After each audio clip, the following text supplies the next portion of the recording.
विश्व के सभी मेरे साथियों को राजरत्न अंबेडकर की ओर से जय भीम, नमो बुद्धाय। कल इसी समय पर मैंने एक वीडियो शेयर किया था जिसमें मैंने कहा था कि मेरा पेज आज यानी नवंबर 12 2020 को डिलीट करने जा रहे हैं।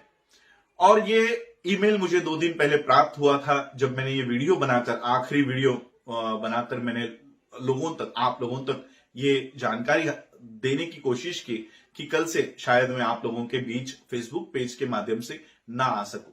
मेरा ये वीडियो देखने के बाद जितने भी आईटी प्रोफेशनल्स हैं भारत में, भारत के बाहर, मुझे व्हाट्सएप पे कई सारे मैसेजेस आए, मुझे कई सारे फोन आए, और जो हमारे दोस्त आईटी में काम कर रहे हैं उन्होंने कल रात 2-3 बजे तक बैठकर जितने भी मेरे वीडियोस है, जितने भी मेरी पोस्ट है, उसको माइन्यूटली पढ़ा, उसको माइन्यूटली उन्होंने देखा, और कौन सा वीडियो क्या वायलेशन कर रहा है वो उन्होंने देखा।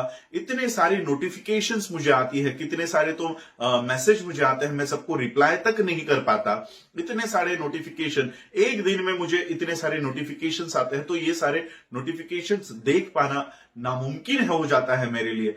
तब ये सारे नोटिफिकेशंस 5 से 6 घंटे बैठकर उन्होंने एक एक नोटिफिकेशन पढ़ा। फेसबुक ने जस्टिफिकेशन मांगा था, वो जस्टिफिकेशन हमारी टीम ने, हमारे लोगों ने वो फेसबुक को दिया, और आज मेरा ये पेज डिलीट नहीं हो रहा है। तो ये जानकारी देने के लिए मैं आज आप लोगों के सामने आया हूं कि हमारा पेज अब सिक्योर है। मेरे जितने भी आईटी प्रोफेशनल्स जिन्होंने मुझे कॉल करके फिर व्हाट्सएप पे मैसेज करके ये बात बताई कि सर आपका फेसबुक पेज जो है ये आज जिस स्थिति में पहुंचा हुआ है, 2.5-3 लाख इसको लाइक्स है, 4.5-5 लाख इसके सब्सक्राइबर्स है, और इसके व्यूअर्स, ये तो लाइक्स और सब्सक्राइबर्स है, लेकिन व्यूअर्स जो अलग अलग पोस्ट शेयर करते हैं और जो इसे पोस्ट को देखा जाता है, ये 65 लाख व्यूज इसके है। एक दिन में 65 लाख लोगों तक मेरी ये पोस्ट जाती है। तो ऐसे पेज को डिलीट करवाना ये बहुत हानिकारक होगा, और इस पेज को किसी भी तरह से बचाना चाहिए। इसलिए हमारी ये टीम मदद कर रही थी, काम कर रहे थे, सभी लोग इसमें मुझे मदद कर रहे थे, गाइड कर रहे थे। तो आज हमारा ये पेज बचा हुआ है। तो चलिए, पेज तो बच गया। इस माध्यम से मैं आज आप लोगों के समक्ष वापस जो मेरी बातें हैं अलग अलग सामाजिक, धार्मिक, राजनीतिक गतिविधियों के ऊपर जो मेरे विचार है, मैं आप लोगों के सामने हमेशा अब रख पाऊंगा। हमेशा तो नहीं, जब तक चल रहा है तब तक तो मैं आप लोगों तक ये सारी विचार पहुंचा पाऊंगा। तो आज मैं ये विचार आप लोगों के सामने ला रहा हूं बिहार इलेक्शंस के। देखिए, मेरी मुलाकात तेजस्वी जी से हुई है, अखिलेश जी से हुई है, जितने भी ऑपोजिशन पार्टी के लोग हैं, हम लोगों ने 2 सालों से इन सभी ऑपोजिशन पार्टी के लोगों को मिला हूं। और मैंने कभी कोई फोटो शेयर नहीं की कि आज मैं इनसे मिला, कल मैं उनसे मिला, उनसे मिला। हमें वो काम भी नहीं करना। ये बात मैं आज आप लोगों को डिस्क्लोज इसलिए कर रहा हूं क्योंकि जो हमने इनसे विनती की थी, उस विनती को ये कहीं ना कहीं साइड ट्रैक कर रहे हैं, और फिर से उसी में वो उलझ कर रह जा रहे हैं। हमने तेजस्वी जी से कहा था जब उनके पिता भी बाहर थे, और एक क्या कहते हो आप, इफ्तार पार्टी में हमें बुलाया गया था, जब लालू जी भी वहां थे, और लालू जी और नीतीश जी का गठबंधन था, वो अलग टेबल पे बैठे हुए थे। हम तेजस्वी जी से चर्चा कर रहे थे, तब हमने उनको बताया था कि ईवीएम, इस तरह से ईवीएम में गड़बड़ी की जाती है, और हमने उनको प्रात्यक्षिक करके बताया था। पूरे वर्ल्ड का डेटा हमने उनके सामने रखा कि किसी भी प्रगत देश में ईवीएम का इस्तेमाल नहीं किया जाता। हमारे ओर से ये बात रखने के बजाय अगर आप ये बात रखते हो तो उसे ज्यादा वेटेज मिलेगा, क्योंकि आप सत्ता में हो, आप एक स्टेट में आपका राज चलता है, आपकी होल्ड है, शासन प्रशासन में आप हो, तो आप ये बात वहां रखो।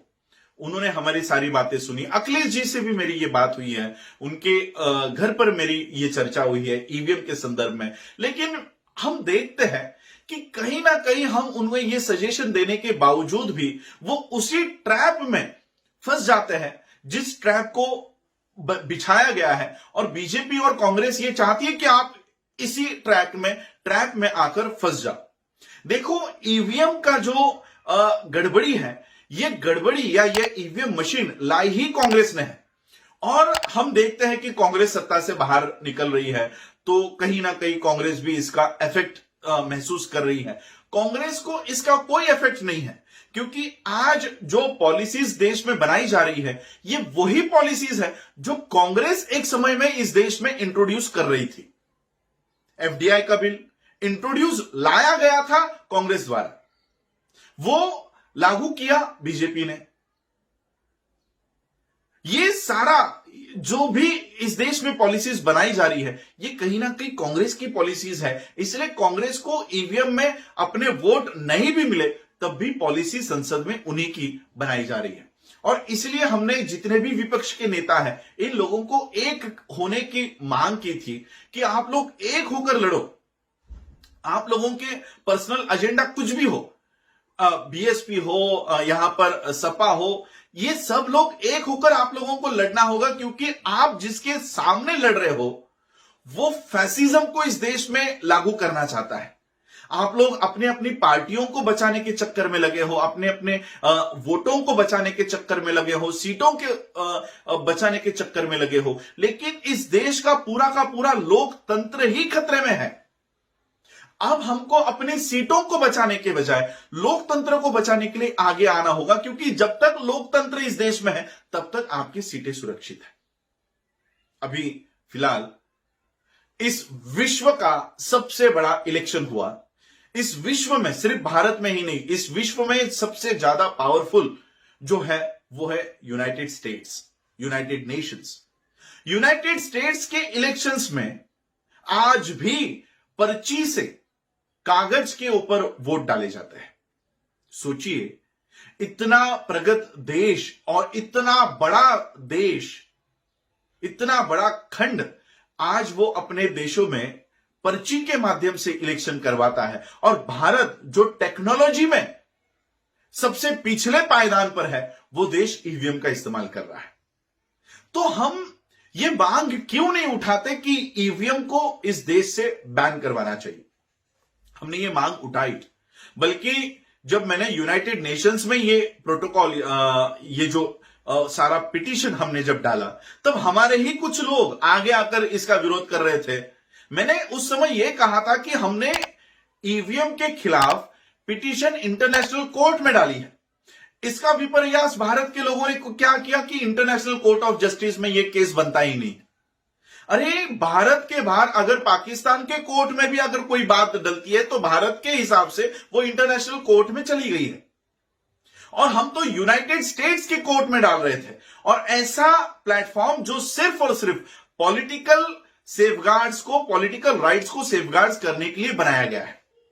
तो ऐसे प्लेटफॉर्म पर जब हमने ये पिटीशन डाली, 45 पेज की ये पिटीशन है, ये 45 पेज का ये एप्लीकेशन है, हमें वहां पर बताया गया था कि इंडिविजुअल एप्लीकेशन को वो नहीं लेते, इसलिए हमने गूगल ड्राइव पर ये एप्लीकेशन रखी और लोगों को बताया कि यहां से डाउनलोड करके अपना अपना नाम और एड्रेस भर के इस यूसीएचसीआर के ईमेल पर आप लोगों को भेजना है। लाखों लोगों ने उसे भेजा। हमें उसी समय ये गारंटी दी गई थी कि यूएनजीए यानी यूनाइटेड नेशन जनरल असेंबली 2020 में आपके एप्लीकेशन को टेबल पर रखा जाएगा। लेकिन कोरोना वायरस की वजह से यूएनजीए 2020 ये इस तरह से मोबाइल पर और टीवी पर लिया गया, एक एक के बाइट्स, अपने अपने बाइट्स वहां पर भेजे गए और इस तरह से यूएनजीए हुआ। पर्सनली आमने सामने किसी भी देश के प्रतिनिधि वहां पर यूएनजीए में शामिल नहीं हुए, और ये जो पिटीशन है ये कहीं ना कहीं दब गया। ये कोरोना वायरस भी इसी षड्यंत्र का एक भाग है। लेकिन आज हम लोगों को फिर से एक उम्मीद मिली है। देखिए, आप लोगों को लगता होगा कि ट्रंप उस समय बैठा हुआ था तो हमको कैसे न्याय मिलता। मैं जिस प्लेटफॉर्म पर ये सारी बातें रखकर आया हूं, उस प्लेटफॉर्म ने ट्रंप को भी नहीं छोड़ा था।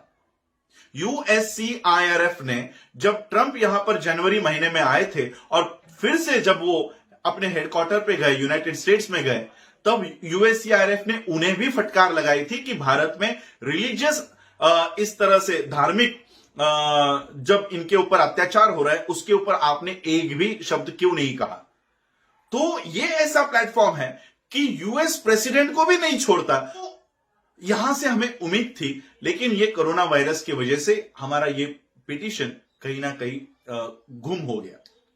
तो कम से कम हम भारत के लोगों से और खास करके जितने भी ऑपोजिशन में बैठे हुए नॉन बीजेपी और नॉन कांग्रेस के लोगों से हम ये बात कर सकते हैं, ये उम्मीद कर सकते हैं कि ये मुद्दा आपको ये टॉप प्रायोरिटी में उठाना चाहिए। हेलीकॉप्टर आप लोगों ने उड़ाए हैं, इतने लाखों लोगों की भीड़ इकट्ठा की है, इतने लोगों तक आप लोगों ने अपना प्रचार किया, क्या हुआ रिजल्ट? फाइनल आउटपुट क्या है?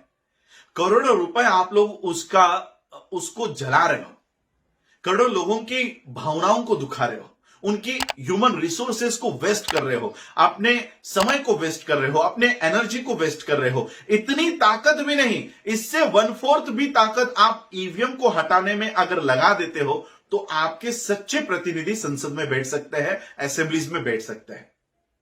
इतनी ताकत भी वेस्ट नहीं करनी है। एक हेलीकॉप्टर के राउंड को आपको 50 लाख रुपए देने पड़ते हैं 1 घंटे के लिए।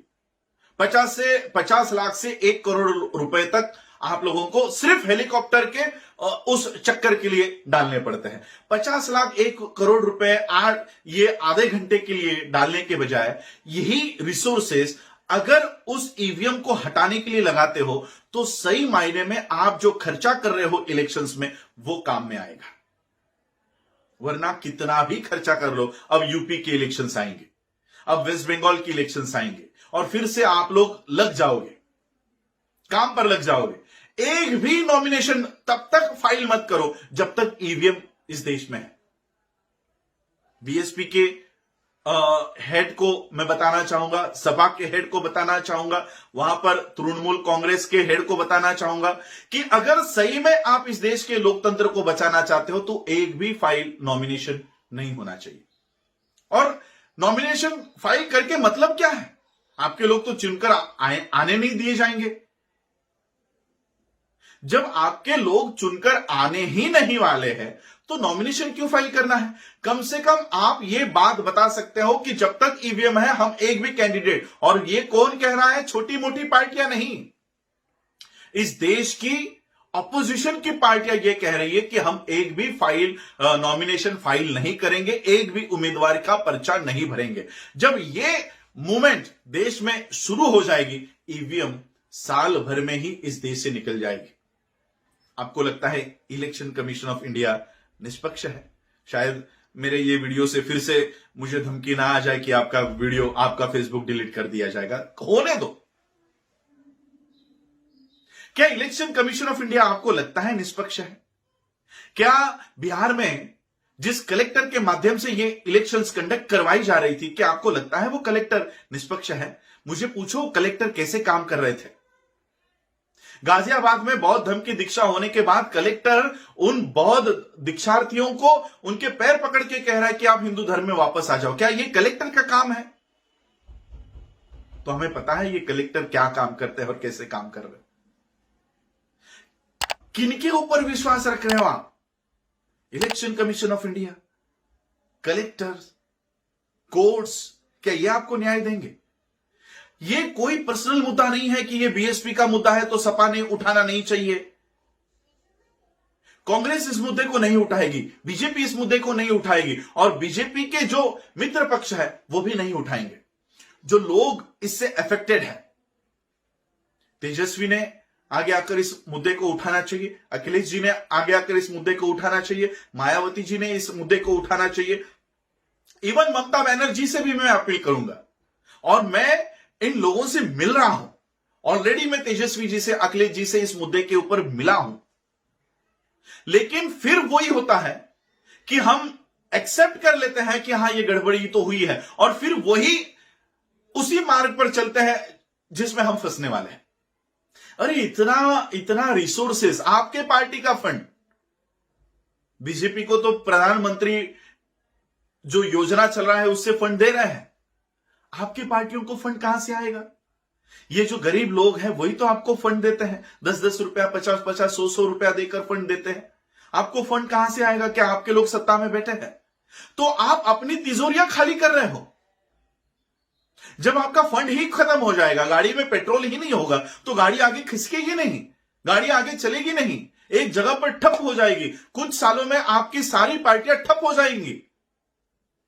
आप अपने घरों से, हेडक्वार्टर से बाहर नहीं आ सकते हो।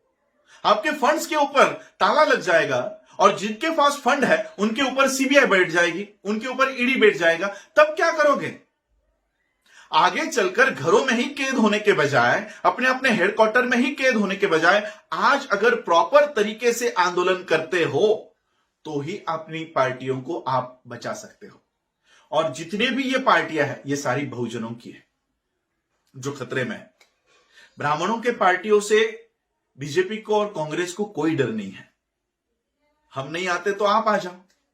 पॉलिसी हमारी होनी चाहिए, पॉलिसी ब्राह्मणवाद की होनी चाहिए, पॉलिसी महिलाओं के विरोध में होनी चाहिए, विद्यार्थियों के विरोध में होनी चाहिए, किसानों के विरोध में होनी चाहिए, कर्मचारियों के विरोध में होनी चाहिए। इस देश के 85% लोगों के विरोध में अगर कोई भी पार्टी पॉलिसी बनाती है तो वो उनके समर्थन में खड़े हैं।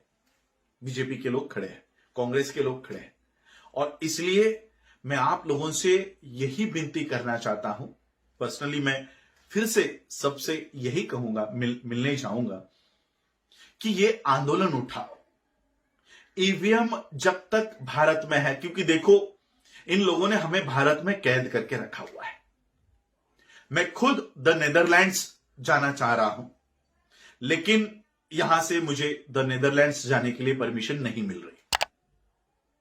इंटरनेशनल ह्यूमन राइट्स कमीशन में वहां के लोगों ने सारी अपॉइंटमेंट्स लेकर रखी हुई है, लेकिन मुझे बाहर जाने की अनुमति नहीं है। क्यों? क्योंकि इंटरनेशनल एयरलाइंस बंद है और अगर अप्रूवल नहीं है आपको कि आप किस वजह से जाना चाहते हो, और जब तक इंडियन एविएशन मिनिस्टर मुझे वो अथॉरिटी नहीं देता, परमिशन नहीं देता, मैं नहीं जा सकता। नहीं जा सकता। कौन सी योजना चलाई है? वंदे भारतम, यानी बाहर भी लोग जो अटके हुए हैं इस वंदे भारतम मूवमेंट के माध्यम से ही वो लाए जा सकते हैं और इस मूवमेंट के वजह से ही वो बाहर भेजे जा सकते हैं। तो मैं तो इनके मूवमेंट में बैठता नहीं हूं। मैं क्यों द नेदरलैंड्स जाना चाहता हूं? तो इंटरनेशनल ह्यूमन राइट्स कमीशन में बीजेपी के और आरएसएस की कंप्लेंट करने जाना चाहता हूं। इसकी वजह से क्या मुझे परमिशन मिलेगी? नहीं मिलेगी। तो भारत के बाहर हमारे सारे दरवाजे इन्होंने बंद कर दिए हैं। अब भारत के अंदर बैठकर ही हमें लड़ाई लड़नी होगी, कानूनी तौर से, डेमोक्रेटिक वे से और संविधान के माध्यम से। हमारा फंडामेंटल राइट है, वोट करना हमारा फंडामेंटल राइट है, और ईवीएम मशीन हमारा फंडामेंटल राइट चुराता है। हमारा वोट किसे गया यह हमें बताता नहीं है। पर्ची सुप्रीम कोर्ट ने 2018 में ही 2013 में ही यह जजमेंट दे दिया था कि ईवीएम मशीन में पर्ची लगाई जाएगी और उसकी गिनती होगी। पर्ची तो लगा रहे हैं, गिनती कहां कर रहे हैं? तो सुप्रीम कोर्ट के भी इस आदेश का उल्लंघन हो रहा है, तो क्यों ना देश के लोग सुप्रीम कोर्ट के आदेश को फॉलो किया जाए, इसके लिए रास्तों पर आए। हम कोई गैर कानूनी मांग नहीं कर रहे, हम वही मांग कर रहे हैं जो गाइडलाइन बन चुकी है। हम सिर्फ गाइडलाइन के ऊपर उंगली रखना चाहते हैं कि यह गाइडलाइन है, इसे फॉलो क्यों नहीं करता कलेक्टर? इस गाइडलाइन को इलेक्शन कमीशन ऑफ इंडिया क्यों फॉलो नहीं कर रहा? हम कोई नई मांग नहीं करना चाहते। और अगर तुम इस गाइडलाइन को फॉलो नहीं करते, सारे के सारे ऑपोजिशन पार्टियों ने इलेक्शन प्रक्रिया पर बहिष्कार डाल दो। इलेक्शन प्रक्रिया पर जब तक बहिष्कार नहीं डालोगे, ऐसे ही इलेक्शन में खड़े रहोगे, ऐसे ही खर्चा करोगे, ऐसे ही लोगों को खड़ा करके उनका प्रचार करोगे, हेलीकॉप्टर लाओगे, धूल मिट्टी उड़वाओगे और रिजल्ट जीरो। और जीरो भी नहीं, ऐसी हालत आप लोगों की कर देंगे कि संसद में, असेंबलीज में होने के बावजूद भी आप लोगों का कोई मोल नहीं होगा। आप लोगों को आवाज उठाने की ऑथोरिटी नहीं होगी, आप लोगों के विचारों का कोई वहां पर संज्ञान नहीं लिया जाएगा। कम से कम जीरो होकर असेंबली के बाहर तो हम लोग आंदोलन कर सकते थे, यहां पर तो आपको असेंबली के अंदर बिठाकर आपको नपुंसक बनाने की योजना है। अंदर बिठाकर कुछ बोलने नहीं देंगे। तो ऐसे एमएलए भेजकर भी आप क्या पाने वाले हो, क्या हासिल करने वाले हो?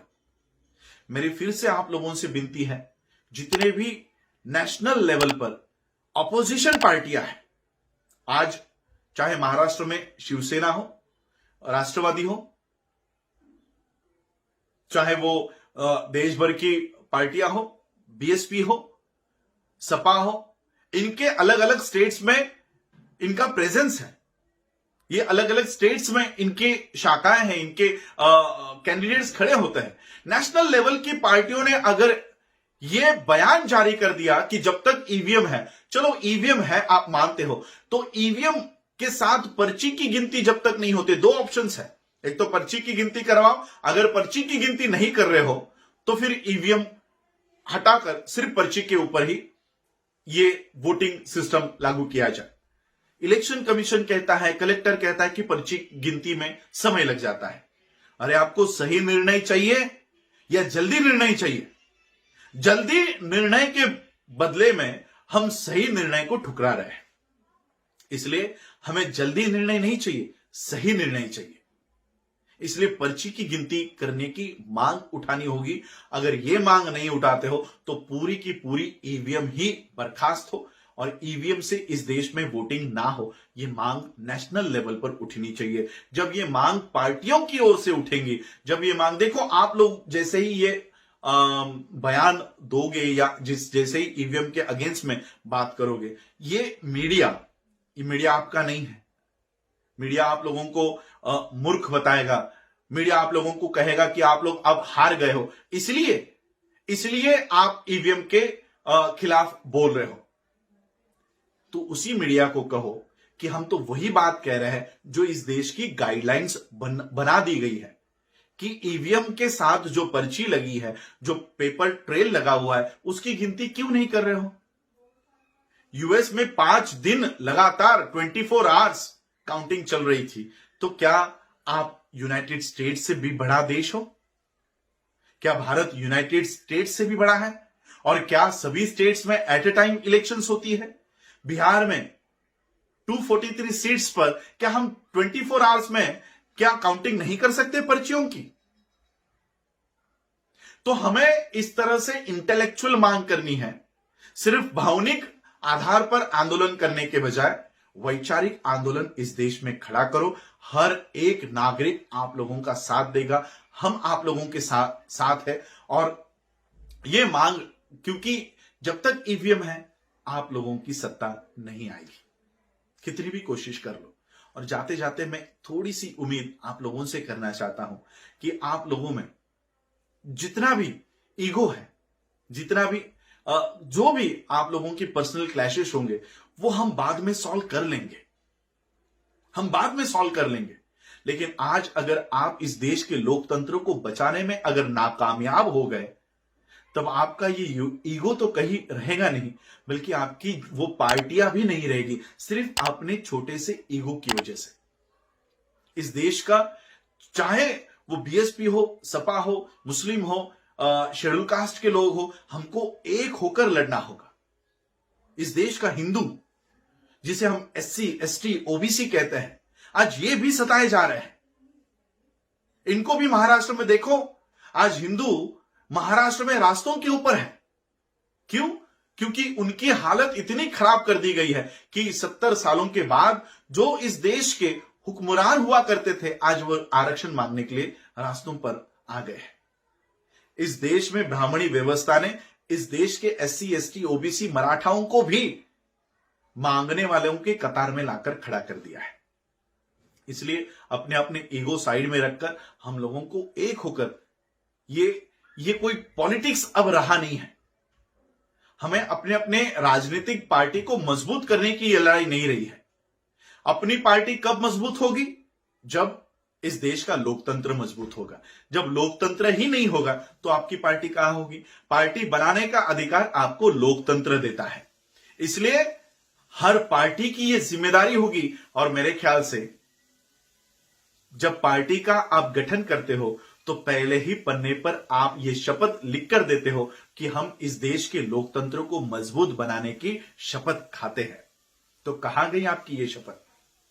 कहां गया आपका ये जो आप डिक्लेरेशन देते हो, कहां गया ये जज्बा? और इसलिए आपके पार्टियों को मजबूत करने के लिए इस देश का आपको लोकतंत्र मजबूत करना होगा। यही अपील मैं आज करना चाहता हूं। बिहार के इलेक्शंस में जो हुआ वही उत्तर प्रदेश के इलेक्शंस में होगा और वही वेस्ट बंगाल के इलेक्शंस में होगा। आप लोग देखिए, सारे मशीन्स को मैनेज करने की जरूरत नहीं है, सारे पोलिंग बूथ के ऊपर गड़बड़ी करने की जरूरत नहीं है। 1% गड़बड़ कर दो, हो गया। कितने परसेंट से जीते हैं आज ये लोग? कितने परसेंट वोट मिले हैं? 19% वोट। 17 से 19% वोट मिलते हैं। 17 से 19% वोट पाकर भी आप स्टेट हासिल कर सकते हो। तो इन्हें सारे पोलिंग बूथ पर मैनेज करने की कोई जरूरत नहीं है। इसलिए ये बात समझो और सभी ऑपोजिशन पार्टी के नॉन फैसिस्ट जो लोग हैं, सब एक होकर ये लड़ाई लड़ो। पूरा देश आप लोगों के पीछे डट कर खड़ा है। जय भीम, नमो बुद्धाय। For more updates, subscribe to our channel, click the show links and enjoy watching the videos.